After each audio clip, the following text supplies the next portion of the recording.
Assalamu alaikum wa rahmatullahi wa barakatuh. Students, move on the other side, please, of the venue.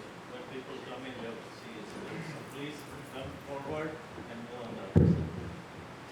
Towards the wall, please.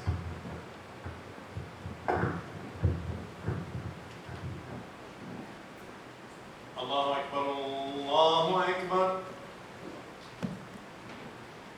Allahu Akbar, Allahu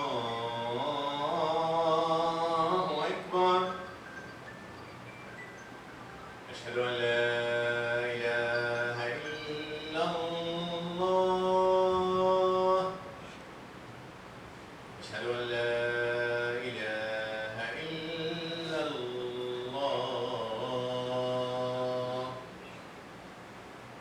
أشهد أن محمدا رسول الله. أشهد أن محمدا رسول الله. حي على الصلاة.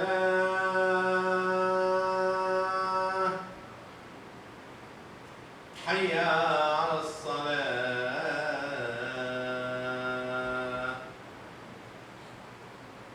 حي على الفلاح.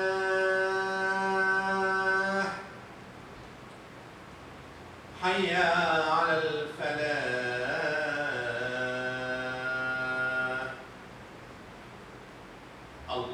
الله أكبر، الله أكبر. لا إله إلا الله.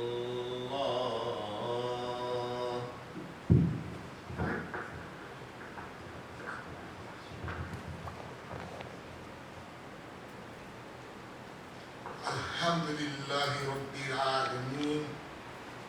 Nahmaduhu wa nasta'inuhu wa nastaghfiruhu wa nu'minu bihi wa natawakkalu alayhi. Wa na'udhu billahi min shururi anfusina wa min sayyiati a'malina. Man yahdihillahu fala mudilla lahu wa man yudlil fala hadiya lahu. أشهد أن لا إله إلا الله وحده لا شريك له ونشهد أن محمدا عبده ورسوله أما بعد. All praise and thanks be to Allah, Lord of the worlds. We praise Him, we seek His help, we believe in Him, we seek His forgiveness, we trust in Him. We seek refuge in Allah from the evil of our own selves and our own actions. Whoever Allah guides, none can misguide. Whoever Allah leaves astray, there's no guidance for him. We bear witness that none deserves to be worshipped except Allah. He's one, without partners. And we bear witness that Muhammad, peace and blessing be upon him, is his servant and his messenger. As to what comes after, Allah subhanahu wa ta'ala says in the Quran, Inna awwala baytin wudi'a lin-nasi lilladhi bi-Bakkata mubarakan wa hudan lil-'alamin. He says, surely that the first house set up for mankind is that in Mecca. It is blessed and a means of guidance for all the worlds. Note that the first house appointed for all people to go and perform their religious rites is the Kaaba in Mecca. Mecca is the ancient name for the valley of Mecca. This name, Mecca, can also be found in the Bible as a place where people went for pilgrimage. Read Psalms, verses 1 through 4. Some scholars have said that Mecca was called Mecca because when people went there, they used to do buka. Buka means to weep, to cry. They used to cry and become humble in the sacred precincts of the Kaaba. These sacred precincts are known as the Haram. But know that the Haram was a place of safety, even before the advent of Islam. Hassan al-Basri stated that during the time of Jahiliyyah, a man would commit a murder, and then he would go into the haram to hide, so that even if the murdered person's son saw him, he would not make a move on him until after he left those sacred precincts. About these sacred precincts, Allah has said, وَلَمْ يَرَ أَنَّا جَعَلْنَا آمِنًا. Have they not seen that we have made the haram in Mecca safe, meaning safe from violence? The Kaaba was built by Ibrahim, whom Jews and Christians trace their lineage or their religion back to, yet they do not make pilgrimage to the house that Ibrahim built. And how do we know that Ibrahim built the Kaaba? Because Allah says, فِيهِ آيَةٌ بَيِّنَةٌ مَقَامُ إِبْرَاهِيمَ. In it are clear signs, proofs, the maqam of Ibrahim. The maqam is the stone that Ibrahim stood on when he was building the Kaaba. He stood on it so he could raise the walls of the Kaaba higher. Ibrahim's footprints remained embedded in the stone as proof that he was there. Bukhari recorded that Ibn Abbas stated that Ibrahim's footprints were still visible on the stone, and that the Arabs knew this even during the time of Jahiliyyah. And as Ibn Malik said, I saw the Maqam. I saw the Maqam with the prints of Ibrahim's toes and feet still embedded in the stones, but the prints began to dissipate due to people rubbing the stone with their hands. After Ibrahim finished building the Kaaba, he placed the stone beside one of the Kaaba's walls, and he prayed next to it. And that stone, the Maqam of Ibrahim, stayed where it was up until the Khilafat of Omar. It was Omar who moved the stone further east, away from the Kaaba's walls, so that people going around it, making tawaf, can do so without disturbing those who want to pray next to the stone. Today, the Maqam of Ibrahim, the stone that he stood on, is housed in a crystal casing in front of the entrance of the Kaaba. And know that the Kaaba has been rebuilt several times down through the centuries, but always in the same cubic shape. And one of the meanings of the word Kaaba is cube. We would like to share a brief story with you today. A story about an incident that had taken place around 570 CE, meaning Christian era. After the governor of Abyssinia, Abraha al-Ashram, had solidified his rule in Yemen, he ordered for this huge church to be built in Sana'a. Sana'a is the capital of Yemen. This church was called Al-Qulayz because of its great height. It was said that if one were to look up at it, that their hat or their cap would fall off. Abraha built this church with the intentions of having the Arabs perform their pilgrimage to Sana'a instead of Mecca. And by having the Arabs perform their pilgrimage to Sana'a would mean that Abraha would have control over all of the traffic and all of the trade, but even more importantly, the religion, as he wants to spread his religion throughout Arabia. Of course, the Arabs were not happy to hear this. especially the Quraysh. Because the Quraysh were the residents of Mecca and they were the caretakers of the Kaaba. One night, someone crept into this church, and to show their disdain for Abraha and his church, they relieved themselves inside of the church, and to add insult to it, they smeared the walls of the church with stool. When Abraha heard this, he suspected that it was done by an Arab, but he had suspected that it was done by one from the Quraysh because he was preventing people from making pilgrimage to Mecca. Abraham was upset, but when he had took one look at how they defiled his church, he could no longer control his anger. And he took an oath, a vow, that he would go to Mecca and destroy the Kaaba. With an army of about 60,000 men along with 13 elephants, he planned to pull the 4 walls of the Kaaba down. When news reached the Quraysh, Abraham's vanguard had already vanquished the Arab tribes of Sharan and Nahis. And all other Arab tribes that tried to resist Abraham, they were defeated and their wealth usurped. Abraham then sent word to the Quraysh that he did not want to harm the people. All he wanted to do was tear down the Kaaba. This sent the Quraysh into a panic. They decided to ask their greatest chief to negotiate some type of treaty with Abraham. They asked a man named Abdul Muttalib.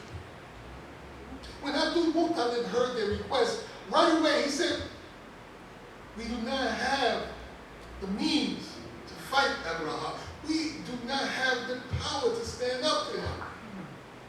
And anyway, talking about the Kaaba, he said, "This is Allah's house. If he wills, he will protect his house." However, Abdul Muttalib he relented, and he agreed to meet with Abraha and Ashraf. When they met, Abraha was very impressed by Abdul Muttalib's mannerisms. He saw Abdul Muttalib to be suave, intelligent, and respectable. And he came down from where he was sitting and sat next to him and asked him through an interpreter, "What is it that you want? What is it that brings you here?" Thinking that Abdul Muttalib came to negotiate some kind of treaty for the people in the Kaaba. But instead, Abdul Muttalib asked Abraha about some 200 camels that were taken from the surrounding Arab tribes. The camels belonged to Abdul Muttalib. Abraha heard this, and he said to an interpreter, "You mean to tell me you come here asking me about some camels rather than trying to secure some type of safety for your people in the Kaaba?" Abdul Muttalib replied, the camels are mine. I own them. I come here talking to you about what's mine. The Kaaba has his own owner. And you will have to deal with him as he will protect it. Abraham said, "I cannot be stopped from destroying it. I cannot be stopped from tearing it down." Abdul Muttalib replied, "Then do it." Some of the other Arab chieftains that came along with Abdul Muttalib, they heard this, and right away they offered Abraha a third of the wealth of the tribe of the Hamam to leave the Kaaba alone. But Abraha refused. He refused, and then he ordered for the 200 camels to be returned to Abdul Muttalib. And then he said to Abdul Muttalib, "There's no one who could protect the Kaaba from me." Abdul Abdul Muttalib replied, that is between you and him. Abdul Muttalib then took his 200 camels and made his way back to Mecca. And in anticipation of Abraha's attack, Abdul Muttalib warned the people. He warned the people to go to the mountains where they would be safe from Abraha and his army. And then he went to the Haram. And then he went to the Kaaba. And he took a hold of one of the rings of the Kaaba's doors. And he prayed, oh God, man protects his house, so protect your house. If you will, to leave them and our Qibla to them, you do as you please. He said, Lord, I do not hold out hope of help from anyone against them except you. He said, my Lord, protect your house. Protect your house. Stop them from destroying your settlement. Then Abdul Muttalib went to join his family so they can go to the mountains in anticipation of Abraha's attack. When Abraha's army arrived at the outskirts of Mecca, they had with them 9 elephants. One of the elephants was named Mahmud. This elephant was very big and very smart. They also had a guide with them named Mubarak ibn Habib, an Arab. Moments before Abraha's troops readied the elephant to attack Mecca, Habib grabbed the elephant. Mubarak grabbed the elephant by the ear and he whispered, Ya Mahmud, this is the sacred city of Allah. So kneel down and go back where you came from. And then he stepped away. And he watched as Abraha's troops readied the elephant. They steadied the elephant. They pointed him in the direction of Mecca and ordered him to attack. But the elephant would not attack. The elephant would not move. He would just kneel down. They steadied him again and ordered him to attack again. Still, the elephant would not move. He would just kneel down. When they pointed him in other directions, he would move. He would move east, he would move west. He moved south, but not north. Not in the direction of Mecca, not in the direction of the Kaaba. Abraha's men were so busy prodding the elephant, prodding him with spears, prodding him with iron rods, so busy gouting the elephant that he never saw what was flying above him. Suddenly, flocks upon flocks of birds appeared, said to be kites or herrings, each carrying 3 stones, one in the beak and one each in the talons. And they began to drop them on Abraha and his army. Ibn Ishaq noted that whoever was struck by these stones, that their bodies seemed to disintegrate, as if they were being eaten up. Abraha's troops began to run along the roads in panic, calling out for their guide, Mubarak, to help get them back on the road to Sana'a. But by this time, Mubarak was making his way up the mountain with the other Arab tribes. And Mubarak said, what do they want from me? I cannot help the conquered against the conqueror. Abraha is defeated. Most of those who were struck by these stones died instantly. Some died slowly as their bodies gradually broke down, piece by piece. Abraham too was struck by these stones and had to be carried back as his limbs began to fall off piece by piece. It was reported that when he reached Sinai, that his body looked like that of a baby chick. It was reported that when he died, that his liver burst open and his heart fell out of his chest. Allah knows best. Well, Abraham and his army defeated and the Kaaba saved, the Quraysh were able to return back to Mecca.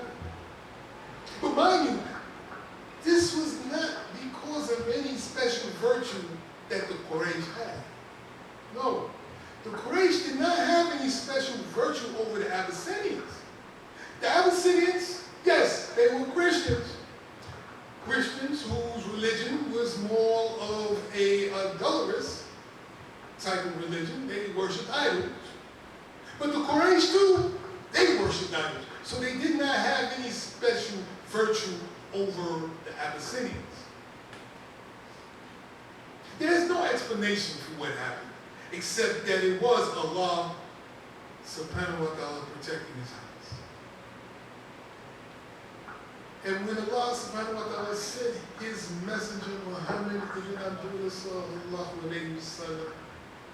he reminded the Quraysh of how Allah had turned back Abraha and his army, and how he had protected the Kaaba, and in doing so, how he had protected them. When he recited, Alam tara kayfa fa'ala rabbuka bi ashabil fil, have you not seen how your Lord dealt with? Have you not heard how he dealt with the owners of the elephant? Alam yaj'al kaydahum fi tadlil. Did he not make their plan go astray? وَأَرْسَلَ عَلَيْهِمْ طَيْرًا أَبَابِيلَ, and he sent on them birds, flying creatures, and frogs. تَرْمِيهِمْ بِحِجَارَةٍ مِّن سِجَّيْلٍ, striking them with stones of baked clay. Baked clay is like ceramics, like a high-powered coffee cup hitting somebody. فَجَعَلَهُمْ كَعَصْفٍ مَّأْكُولٍ, and he made them like stalks, corn stalks, leaves chewed up. Muhammad sallallahu alayhi wa sallam reminded the Quraysh of an incident that had taken place 55 days before he himself was born, known as Abul Fil, the year of the elephant. And for those of you who may not know it, that man, Abdul Muttalib, whose real name was Sheba ibn Hashim, was the Prophet sallallahu alayhi wa sallam's grandfather. Subhanaka Allahumma wa bihamdik, nashhadu an la ilaha illa anta, wa nastaghfiruka wa natubu ilayk.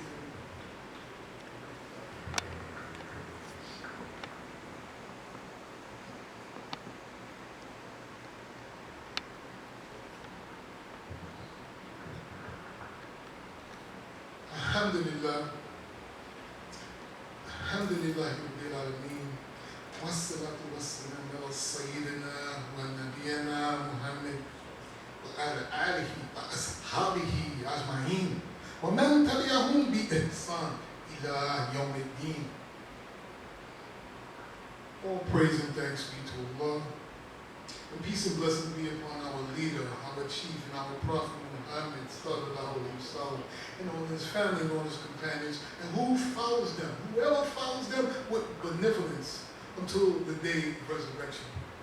For those who are just joining us, we were telling the story of the elephant and the Kaaba. But now, we would like to digress a little, and say that most of us, most Muslims, most of us would agree that there is no place on earth as central to Muslims as the Kaaba in Mecca. It is the epic center of Mecca, as more than 1 billion Muslims turn towards it for prayer every day, 5 times a day. Most of us will also agree that the Kaaba is the most sacralized symbol of Islam. Most of us would agree. But understand, that symbol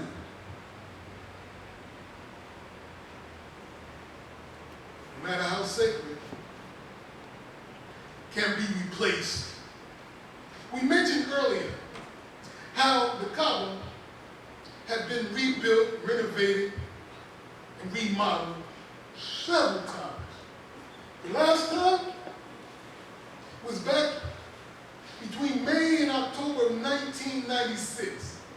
In fact, the only thing remaining from the original Kaaba, the only thing remaining is its stones. And know that if one is fortunate enough to go inside the Kaaba, they will find that there are plaques on the wall commemorating all the rulers who rebuilt or remodeled or renovated. This is a reminder of how buildings, no matter how sacred they are, how many times they have to be remade, remodeled, and renovated due to either damages or the changing needs of the community, the changing needs of the people. This is also a reminder that a symbol, no matter how sacred it is, be it the Kaaba, be it Masjid al-Aqsa, is not as sacred as human life, especially the life of another believer. Once, the Prophet of Allah sallallahu alayhi wa sallam was sitting down and he was staring at the Kaaba. And he said, Ma azamaki, wa azama horab. Please move up, please. Make room.